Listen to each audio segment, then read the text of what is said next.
on YouTube. So today I'm talking about the co-vocal method explained, how the co-vocal method transforms singers' voices, and really talking about technique and the power of technique. So each week I talk about voice, songwriting, A&R, music and marketing, all the things independent artists need to shine. How is your week going so far? Say hello in the chat and let me know where you're tuning in from. Are you in New York? Are you in the UK? Are you in Australia? Are you in Canada? Just give me a shout out. And feel free to share this live with your musician friends to help get the word out. So if you want to make serious strides, and I'm going to look more straight ahead at YouTube, but I'm with my Instagram audience here. Let me move it over a little bit. Okay. So if you want to make really serious strides with your voice this year, there is still time to get into my Vocal Freedom Circle. We started yesterday. It was an incredible start to the program, and you get instant access to the vocal exercises, right? So this is my co-vocal method. It's over 70 exercises, and it is quite deep program in terms of really building your tone and your, hey, Anna Wyborn, your tone and your precision with your voice. We all know that to really be able to deliver night after night on command is quite something, right? It's no joke.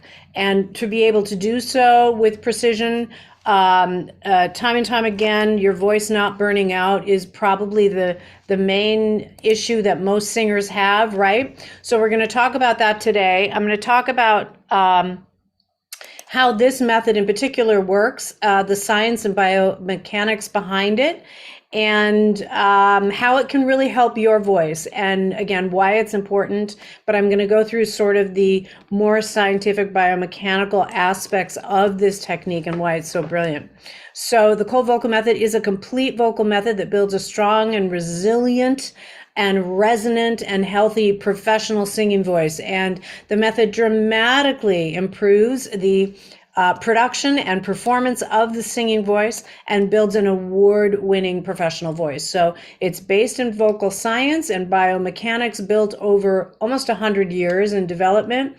It comes from bel canto, so it's from the Italian schools of singing, but we aren't using the operatic sound as a contemporary singer. It is a complete master voice building system from A to Z, with over 70 plus vocal exercises included on audio and video. And it is a complete series of techniques taught in sequence.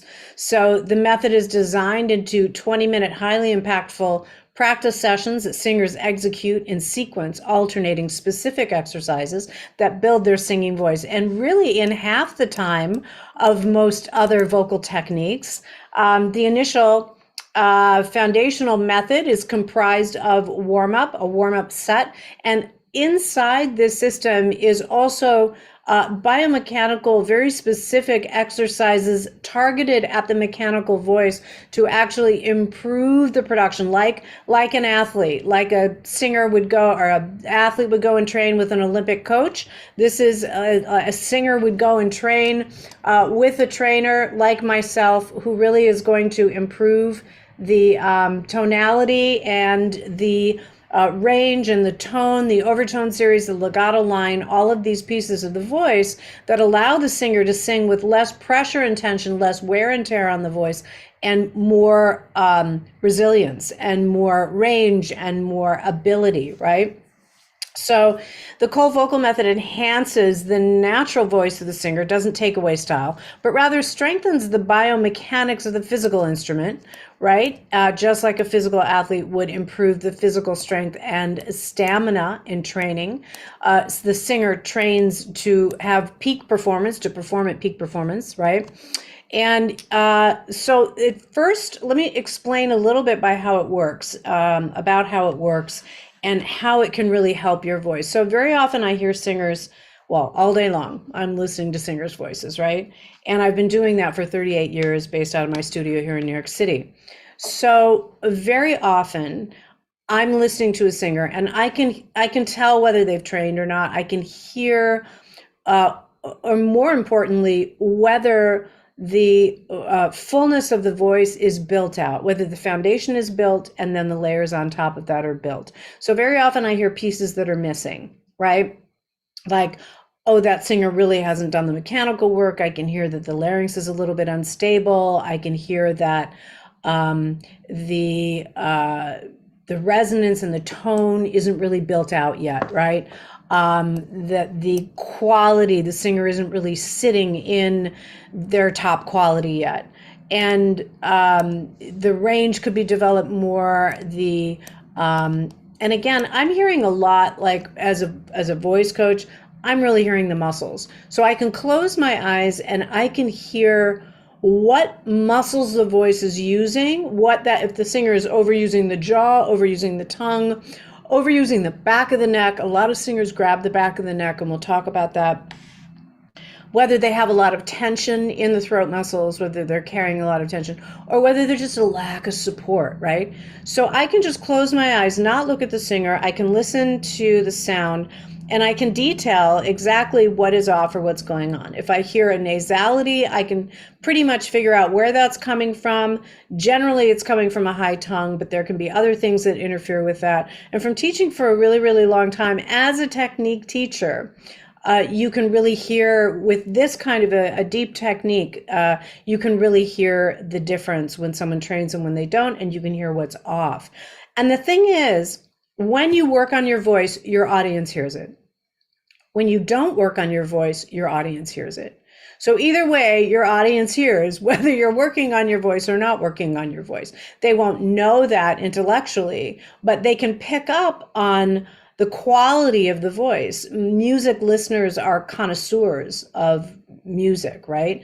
They are aficionados, they are connoisseurs of music, and they know when something sounds good, right? They may not know how to describe what it is that's off, but they know what sounds good. And I remember listening to Pavarotti talk, who very famous, world famous tenor. I'm sure you guys know who he was, who passed away several years ago, who was a total devotee of technique. And he talked about it. He also taught, he was a teacher, and he talked about the importance of technique. And he said, if I don't practice for one day, my voice, 2 days, 3 days, my voice is gone. And someone who's performing on that level of opera, just how important that is to keep up so that you're able to deliver on that level, singing those kinds of difficult runs and with that level of power. And it's difficult to do. So even more important, but the same for contemporary singers. And I find that a lot of contemporary singers bypass training. They don't realize what they're missing. They don't realize the power they can step into with the voice that they have. So your natural voice is really the starting point. So let me dive into how the cold vocal method works. And in its history, it was originally developed by Dr. Edward Dwyer, who's no longer with us, died several decades ago, but he was a doctor of voice. He studied, researched, so it was based on 40 years of research, and he developed this training based on that research. And how it works is we first work by stripping away the compensatory muscles that compensate for the lack of strength at the vocal core. So most singers, when they're not trained, they're going to use the back of the neck. They're going to use the jaw. They're going to overuse, you'll see singers when they're singing vibrato and they're going, ah, right? And the jaw is moving, or ah, or they're shaking something, right? This is an incorrect production of the voice. The vibrato actually comes from the little muscles here, relieving the tension, but they have to be free. And so a lot of people are not free when you don't train. You're tighter in these muscles, right? So the laryngeal muscles, the throat muscles, the neck muscles, the jaw muscles, the tongue, which is all here. This is all base of the tongue. And these muscles jump in to help because they're convenient, they're close by, and you will just do anything that you can to get that note out, right? But when you're training in technique, you don't want to do that. You really want to learn to use the form correctly. You want to learn to use the trunk of the body with the chest elevated. And we want to decrease the tension in the muscles of the tongue and the jaw and the neck, because they actually constrict, cause tension in the vocal instrument, which causes a thin sound, a throaty sound, a nasal sound, makes it harder in vocal production, okay? So, what the cold vocal method does, we really address the root biomechanics of the voice to really get the voice functioning better. So, we're not manipulating sound on the top of the voice like a lot of techniques do, which I call window dressing. It's window dressing, it's moving the sound around to get the sound that we want, but it's not addressing the root mechanics and the core of the voice and how the singer makes sound. So there's always some element of manipulation and manufacturing that's imitating a sound, or and then ends up tightening or causing constriction and ends up causing vocal problems. So for years and years and years, and again, I've been teaching technique in New York City for 38 years now. And over the years, because of the biomechanical aspect of this technique and the vocal health that is at the core of this vocal technique, many ENTs and voice doctors would send me singers over the years to fix things that were wrong if they had nodules or they had problems. Because they knew that they didn't know how, but they knew miraculously that I could help them. I could, and fix them. And the first element that I really am talking about is stripping away. We first have to strip away the tension in the compensatory muscles, the muscles that compensate for the lack of strength at the core of the instrument. So when the core of the instrument is not strong, those secondary muscles will jump in. And you've seen people do it. Like if I'm going to sing, so singing is a balance of air and muscle. Air and muscle. When I'm not trained, I'm going to muscle more. I'm going to squeeze more. So a demonstration of that would be, this is incorrect. See if you can hear the difference. So I'm going to sing incorrectly, muscling the voice more, or what some people would call push or squeeze, right? Sounds like this. Ah. And you probably noticed the separation of the notes. I was also grabbing the back of my neck, and I'm exaggerating so that you can notice those things, right? I'll do it again. Ah. Correctly would be not doing that, pulling back that muscling. Ah. No motion, no muscles, my jaw in one spot. Some people will even go,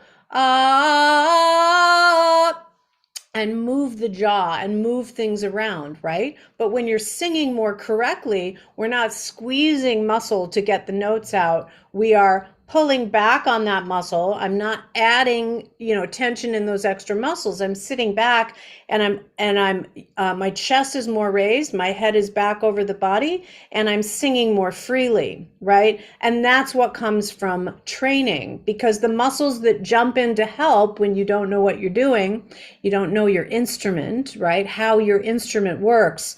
You may sing, but you may not know how your instrument works and how to use it correctly. And then you're over muscling. And even if you can get it to sound good, because it can still sound good, right? You're burning the voice out because you're running on muscle rather than using the air and the muscle more in balance correctly, right? So, the next piece that's really important in establishing the core of the voice. So I always use this demonstration. This hand is my jaw, right? So imagine this is my jaw. These are my laryngeal muscles. And then this is the jaw, okay? This is my tongue, right? So this hand is my tongue. So when you sing and one more thing. So this is the laryngeal muscles right here. This is the laryngeal muscles, this wrist. This wrist is the base of my tongue. This is the base of the tongue right here, right? And it sits right on top of the vocal mechanism. The problem is, unless we've done any kind of stretching or releasing, and certainly any separation of the action of the tongue and the laryngeal muscles in the jaw, until we've separated those actions, which the cold vocal method does, which we do, which is one of the reasons why this technique gets such incredible results, okay, and quickly, is that The tongue, because when we have air coming up out of the lungs, air is coming up and it's hitting the vocal mechanism. It resonates on the vocal cords, vibrate and resonates in the resonators to create sound. And if you're singing loud or higher or faster, that air velocity increases and it tends to push the laryngeal muscles up, right? And then if I'm singing E, A, I, right? That tongue is coming up and the larynx is coming up with that tongue. E, A, I, like this. E, A, I is kind of what's happening, okay? In technique, we learn to keep the laryngeal muscles in a deeper bed.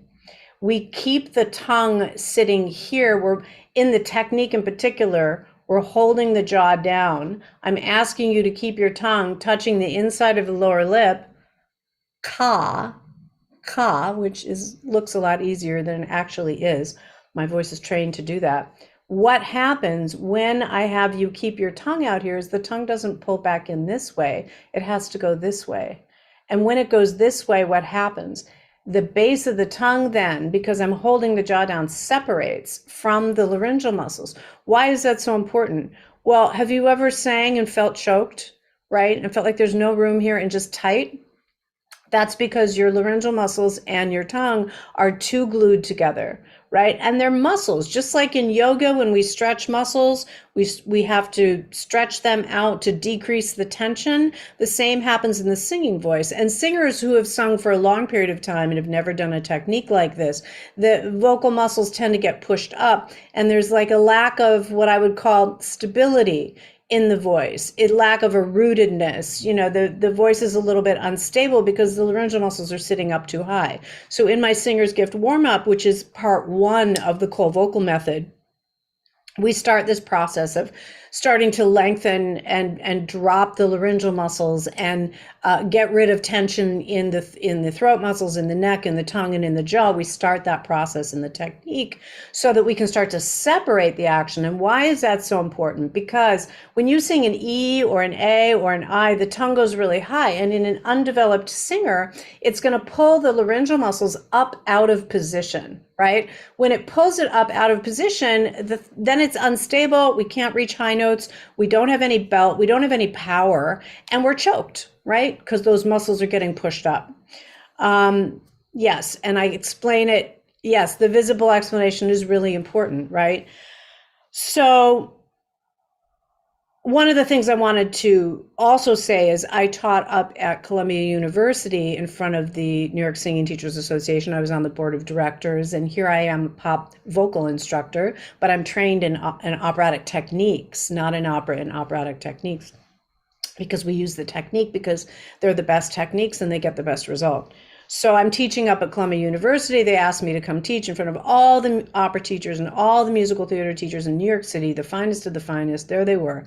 And there I was teaching, and I asked them to bring one of their students or some of their students and let's workshop. So they brought someone who had a problem with pitch, and demonstrating these specific techniques that I use inside the cold vocal method of dropping the jaw. We also do some tongue pulling.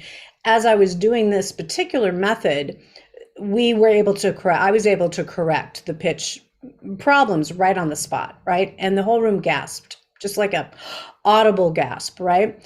After the session, a woman, a voice coach, came running up to me and she said, that's the answer, that's the answer. And I said, what? And she said, well, Beverly Johnson was a very famous vocal coach of opera singers at the Metropolitan Opera. But she pulled the tongue, but she didn't hold the jaw down. And again, this is technique, not when you're actually singing. It's a different approach when you're actually singing, but we want to fix these mechanical things. But she said, but she didn't pull the jaw down. And I said, well, that was Edward Dwyer. He knew from his studies and from looking at the vocal cords in motion, on camera and all of that. He based this whole training on that, which is why it's so incredibly effective. As you start to separate that, then the tongue can move up, because the tongue is always articulating as you're singing different vowels, right? Even as I'm talking, my tongue's moving all over my mouth, right? But as a singer, I've already done the work to get a deeper bed of the larynx and get that separation of the tongue so that my tongue can move around in my mouth and not throw the sound all over the place and choke my throat as I'm singing, right? Because I have more space, right, as I'm singing. That's just a little piece of one of the core mechanical pieces that I'd really like to explain to people, because I think when I do, you get an idea of this. There's a lot of coaches out there, and they'll have you pull your lips up to sing E and all these kinds of things. Those are secondary techniques. Again, I call that window dressing. That's not the primary core. Most coaches don't know this kind of a technique, right?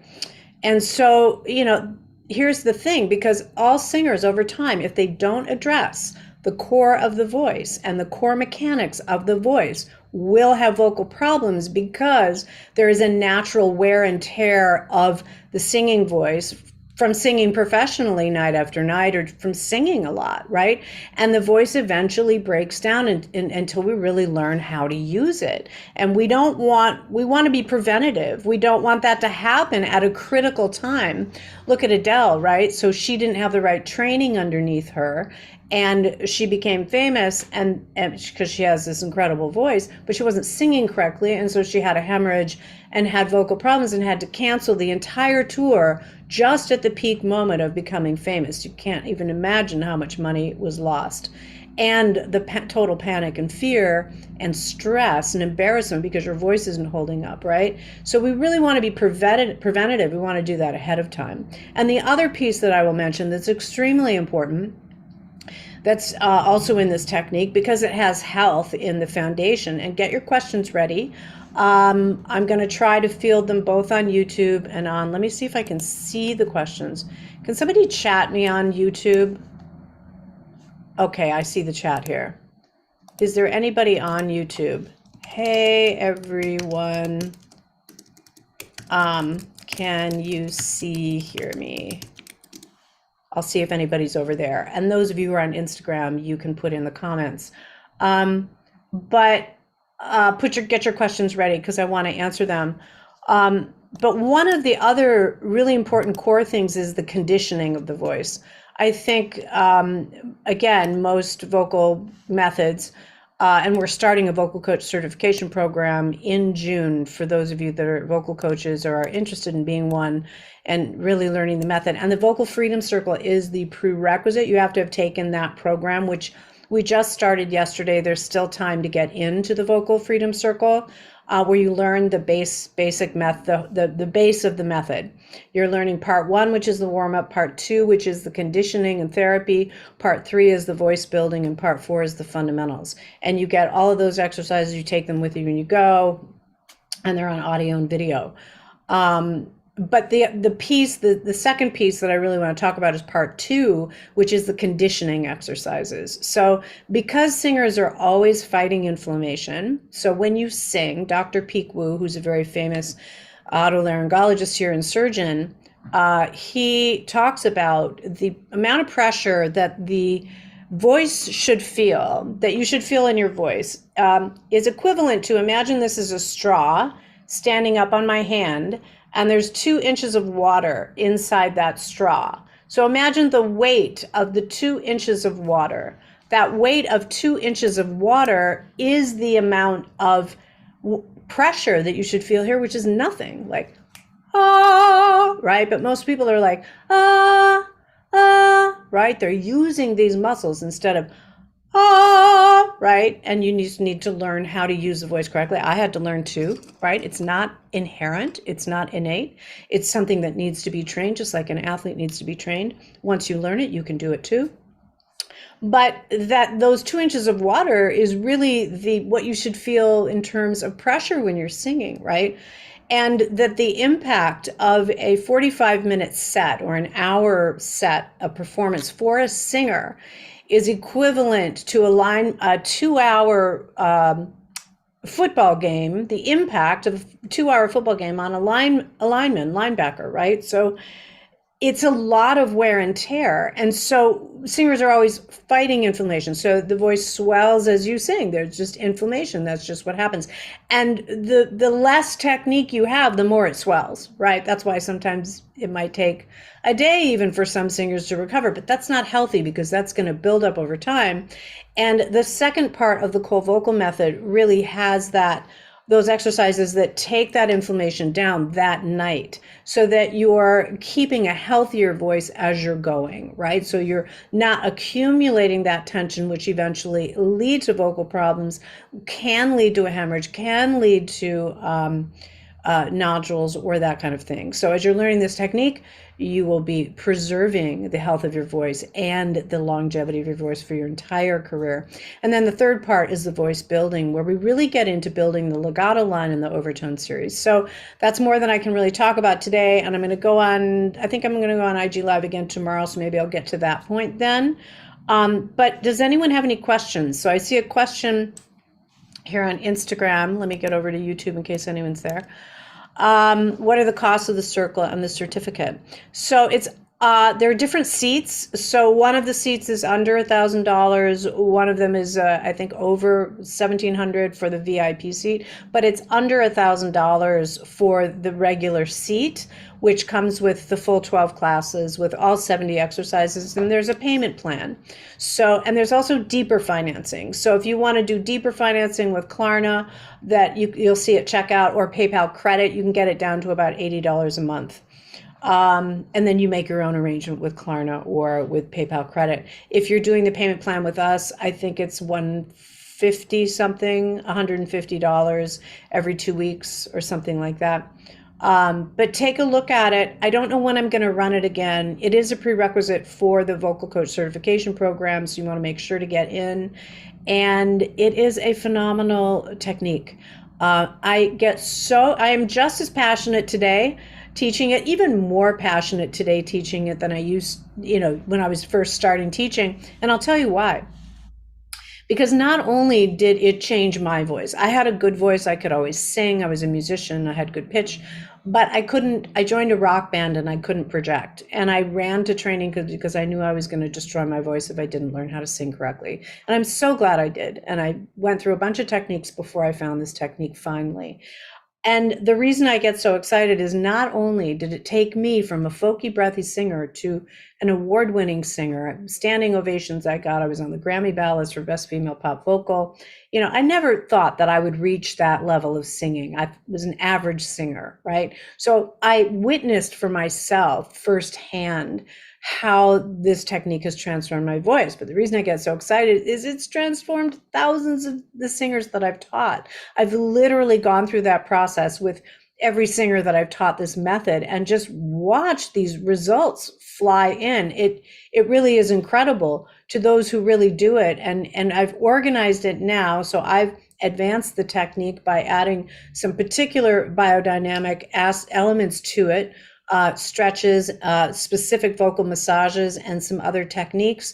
And I've designed the technique to be performed in 20-minute increments, and we alternate the techniques so that you're getting the very best techniques in a short period of time to really get a result. You can do longer practice. You can double that practice to 40 minutes if you're a more advanced singer.